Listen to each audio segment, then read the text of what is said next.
इस रिपोर्ट में मुजफ्फरनगर की 3 महापंचायतों की कुछ तस्वीरें हमें मजबूरन दिखानी पड़ रही हैं। ऐसा इसलिए ताकि इन पंचायतों में भड़काऊ भाषण देने वाले चेहरे बेनकाब हो सके। एक जिम्मेदार चैनल होने के नाते हम आपको इन पंचायतों में कही गई बातें नहीं सुना सकते।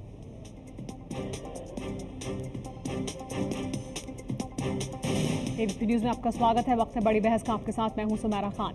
मुजफ्फरनगर में छेड़खानी की घटना के बाद धीरे धीरे तनाव बढ़ता गया और आरोप यह है कि नफरत की ये आग घटना के बाद हुई महापंचायतों से फैली, जिनमें अलग अलग लोगों ने जहर घोलने का काम किया। एबीपी न्यूज आपको महापंचायत की तस्वीरें दिखाने जा रहा है।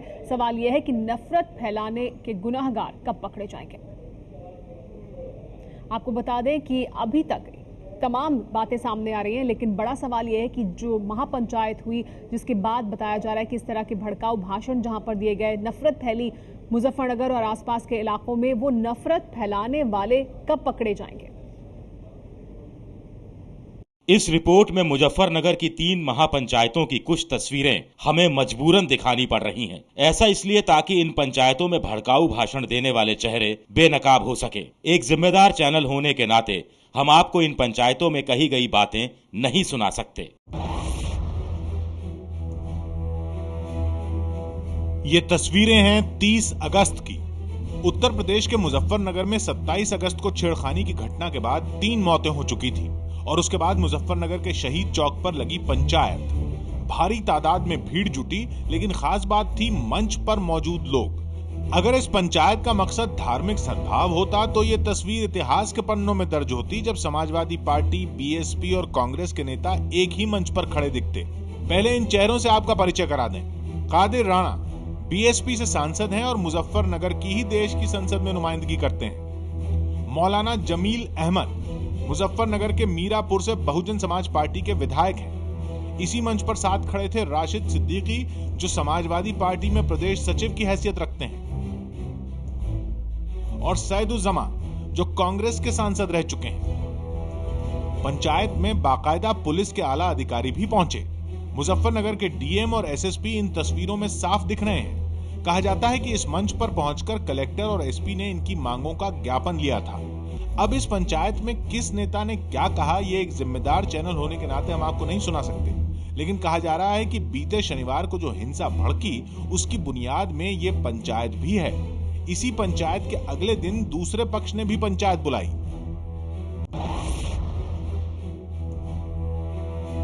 गौर से देखिए इन चेहरों को। लोकतंत्र में इनकी आस्था बताई जाती है। ये हैं साध्वी प्राची, बीजेपी की नेता हैं और विधायक का चुनाव लड़ चुकी हैं। उमेश मलिक बीजेपी के नेता हैं और दूसरी तरफ खड़े कपिल देव भी बीजेपी के ही नेता हैं। सैकड़ों की तादाद में यहां भी भीड़ जुटी थी और इन लोगों को संबोधित करते हुए नेताओं के भाषणों में जहर घुला हुआ था।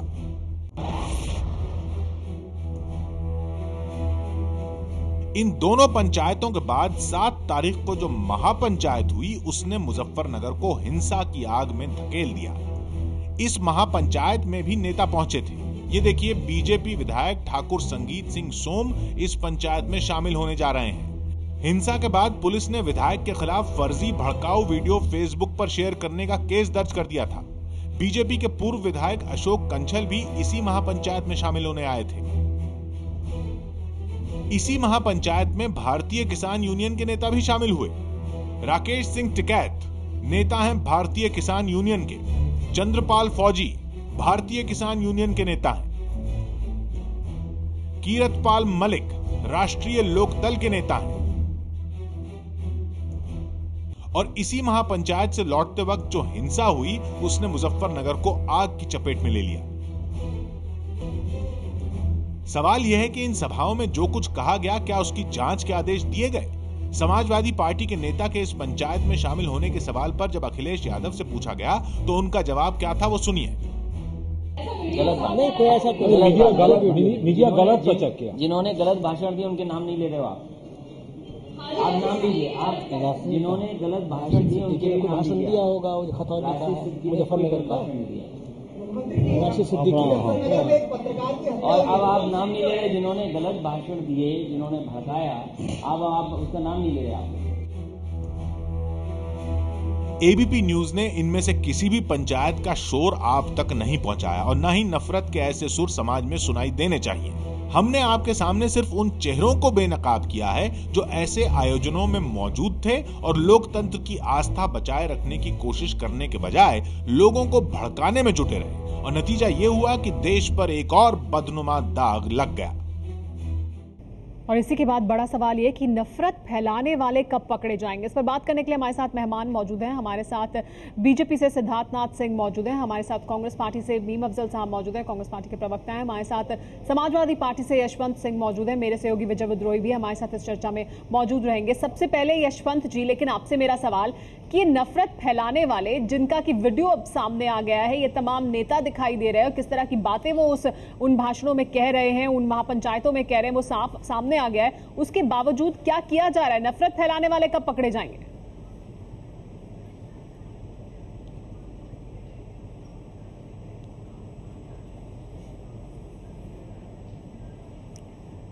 देखिए, आपका सवाल जो है नफरत का फैलाने वालों को तो पकड़ा जाएगा और पकड़ा भी जा रहा है। सबसे पहले तो लोगों की जो जान खतरे में पड़ी है, उनकी जान बचाना सरकार का प्रथम दायित्व बनता है। उसके लिए हमने सेना तक बुलाया है। हमने इस बात की परवाह नहीं किया कि हमारा इसमें सम्मान बढ़ेगा कि सम्मान घटेगा। लोगों में विश्वास पैदा करने के लिए तमाम नेता जिनके वीडियो सामने आ गए, वो किस तरह के भाषण दे रहे हैं, उनको भी तो पकड़ना चाहिए। हो गया तो हम जांच भी करवाएंगे।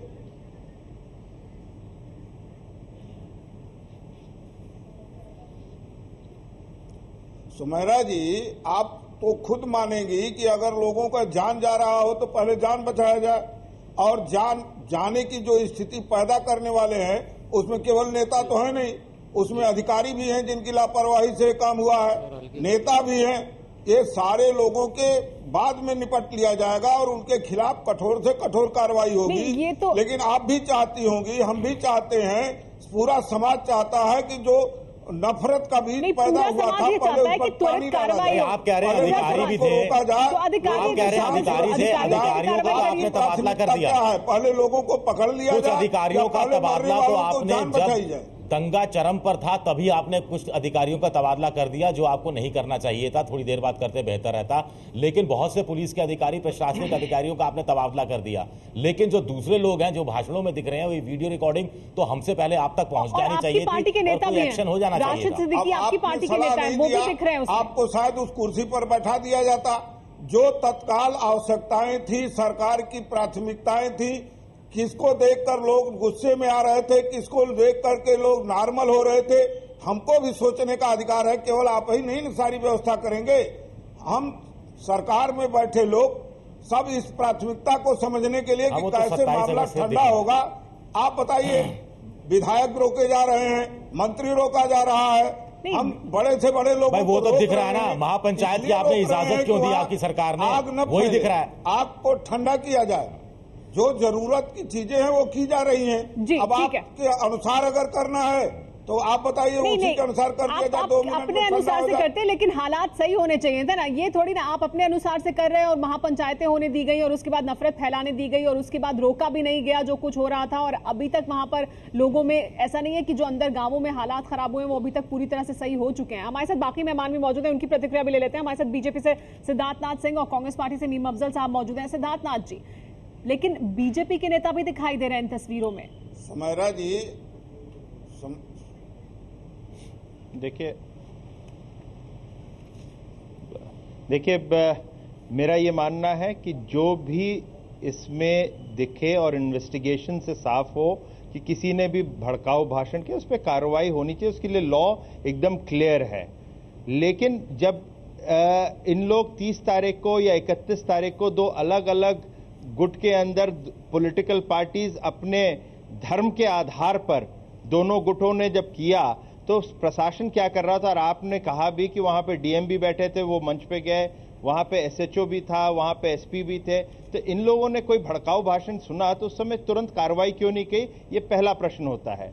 दूसरा एक प्रश्न और आता है, जब आपने समाजवादी पार्टी ने जब दुर्गा शक्ति नागपाल को एक शक के आधार पर कि वहां पे सांप्रदायिक माहौल पैदा हो रहा है एक आईएलओ के ऊपर, आपने उसको सस्पेंड कर दिया, जो सच नहीं है, मगर जब आप कहते हैं कि आपने सस्पेंड कर दिया, तो यहां पे तो लगातार 27 तारीख के बाद रोज इंटेलिजेंस रिपोर्ट आ रही थी। इसका जवाब तो समाजवादी पार्टी को देना ही पड़ेगा ना, कि आपने ये क्यों सिचुएशन बनाई कि इस हद तक की पहुंच जाए। ठीक है, जवाब ले लेते हैं। यशवंत जी सवाल कर रहे हैं सिद्धार्थनाथ जी आपसे कि जवाब देना होगा कि किस तरह से कार्रवाई की गई, और वो तो ये कह रहे हैं कि उनकी पार्टी के भी नेता हैं तो आप कार्रवाई कीजिए। आप कार्रवाई क्यों नहीं कर रहे हैं? सब लोग ये कह रहे हैं कि नफरत फैलाई जिन लोगों ने उनके खिलाफ कानूनी कार्रवाई करी है।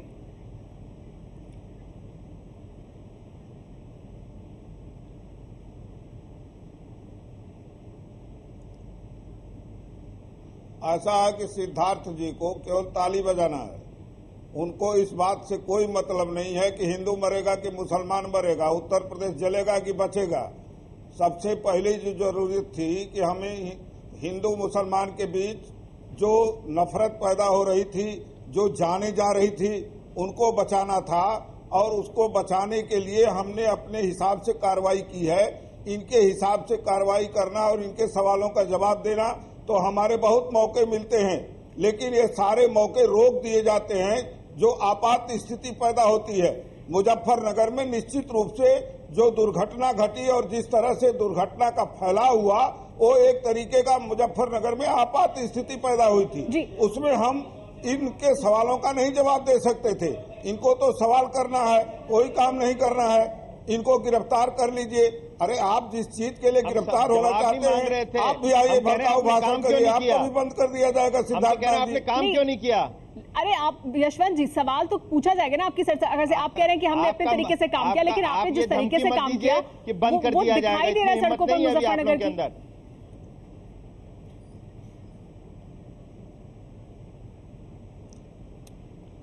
सुमेरा जी, आप तो बिल्कुल 24 घंटे इस देश के बारे में सोचती हैं।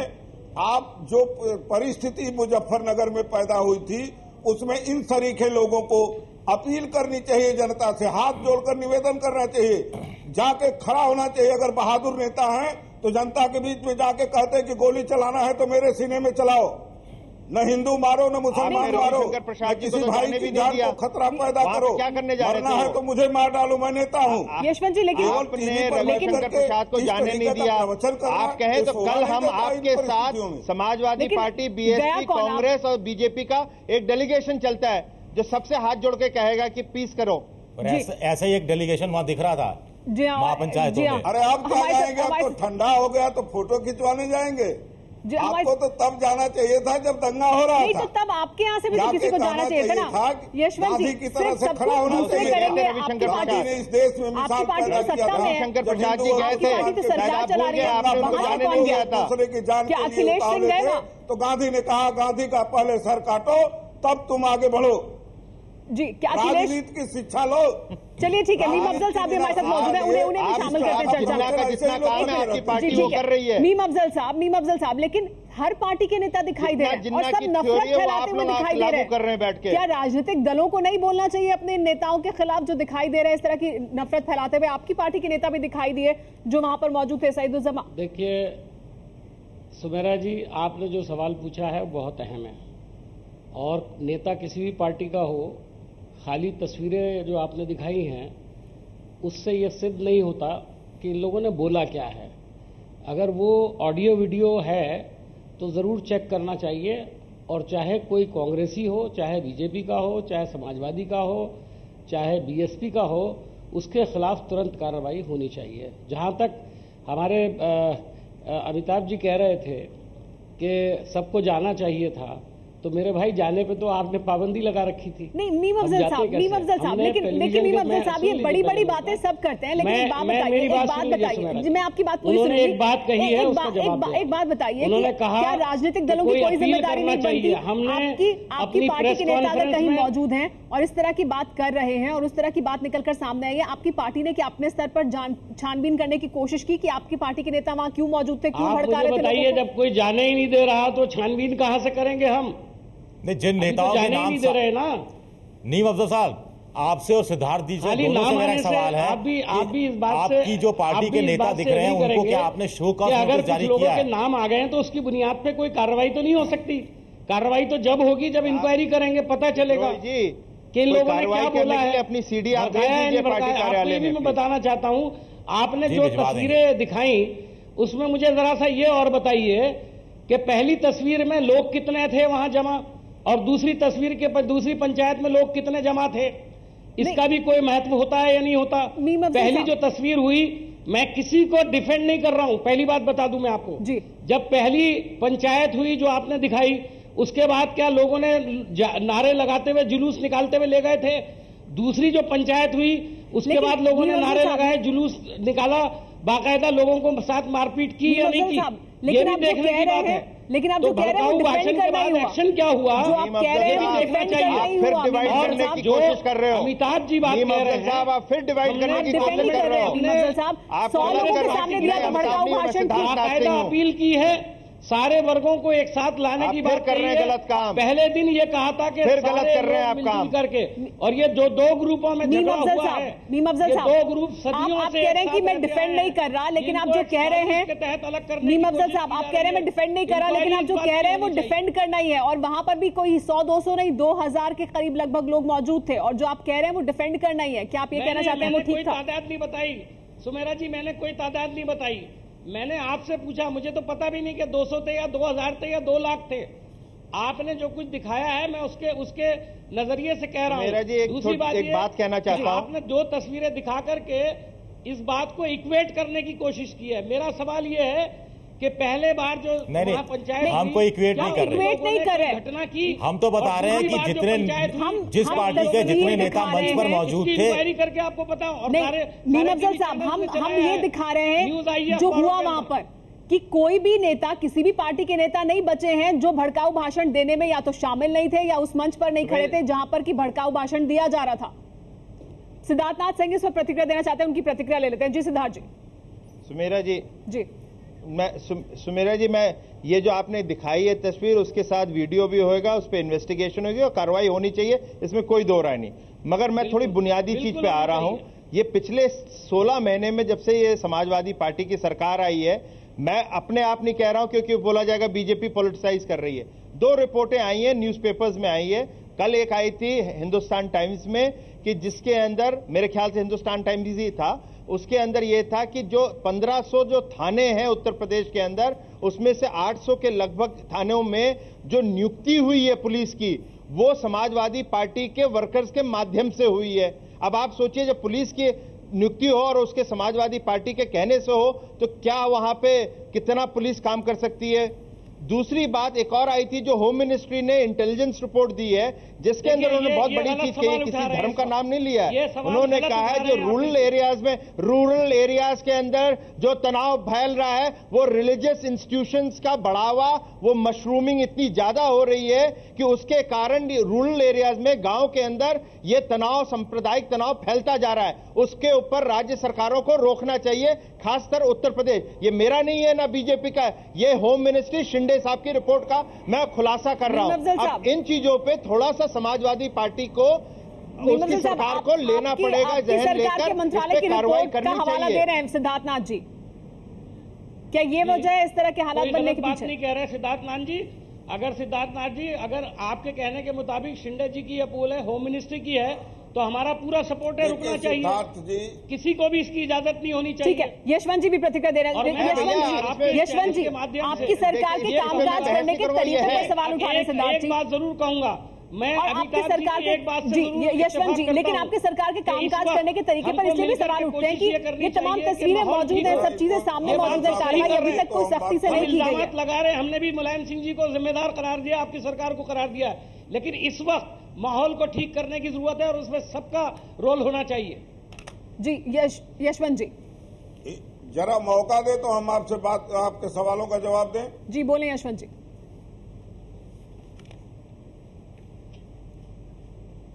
देखिए, लगता है टीवी चैनल पर बैठ करके जो लोग प्रवचन करते हैं वो भूल जाते हैं कि हिंदुस्तान के रहने वाले हैं। कहीं लगता है विदेश में बैठ करके ये लोग अपनी बात सुनाते हैं। जब किसी नौजवान की हत्या होगी तो निश्चित रूप से वहां तात्कालिक गुस्सा होगा। एक नौजवान की हत्या हुई तो भी गुस्सा हुआ, उसके बदले में 2 नौजवान की हत्या हुई तो भी गुस्सा हुआ। उसके बाद जो नफरत पैदा हुई, उस नफरत की आग ने बहुत लोगों को जलाया। और वह आग कभी कभी छोटी घटनाएं भी होती हैं, उसको सोचा जाता है कि ये अंडर कंट्रोल है।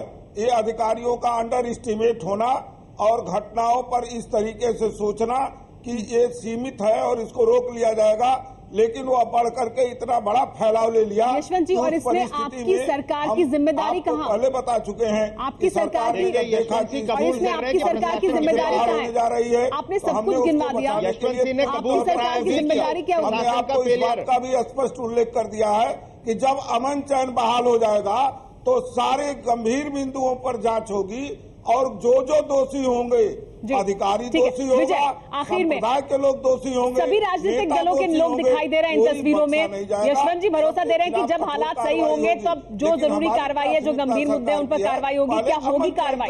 क्योंकि यहाँ तो सब दिखाई दे रहे हैं और सब एक कतार में खड़े दिखाई दे रहे हैं। पहली बात तो यह कि मेरा जी, जब सारे राजनीतिक पार्टियां वोट बैंक की राजनीति करेंगे वहां पे हालात सीधे नहीं होंगे। जी, सारे राजनीतिक पार्टियां क्यों इंतजार करती हैं कि मीडिया के माध्यम से ही उनको वीडियो मिले, सब कुछ मिले, अपने स्तर पर भी ये चीजें जुटाई जा सकती हैं। दूसरी बात, ये पहला दंगा नहीं है। हर बार ये कहा जाता है कि एक बार स्थितियां नॉर्मल हो जाएं, उसके बाद हम एक जांच रिपोर्ट करेंगी, जांच रिपोर्ट आएगी। ऐसी जांच रिपोर्ट आती है, वो कहीं विधानसभा के अंदर कहीं ना कहीं धूल खाती फिरती है और एक नए दंगे की जमीन तैयार हो जाती है। इस तरफ भी ध्यान देने की जरूरत है। और अधिकारी इसमें शामिल हुए हों और जिन्होंने नफरत फैलाई उन तक कानून का हाथ पहुंचना बहुत जरूरी है। जिन्होंने नफरत फैलाई वो जरूर कानून के शिकंजे में आने चाहिए, क्योंकि वो एक सख्त संदेश है जो समाज में जाना चाहिए कि नफरत फैलाने वालों का नतीजा क्या होगा। आप सभी मेहमानों का बहुत बहुत शुक्रिया।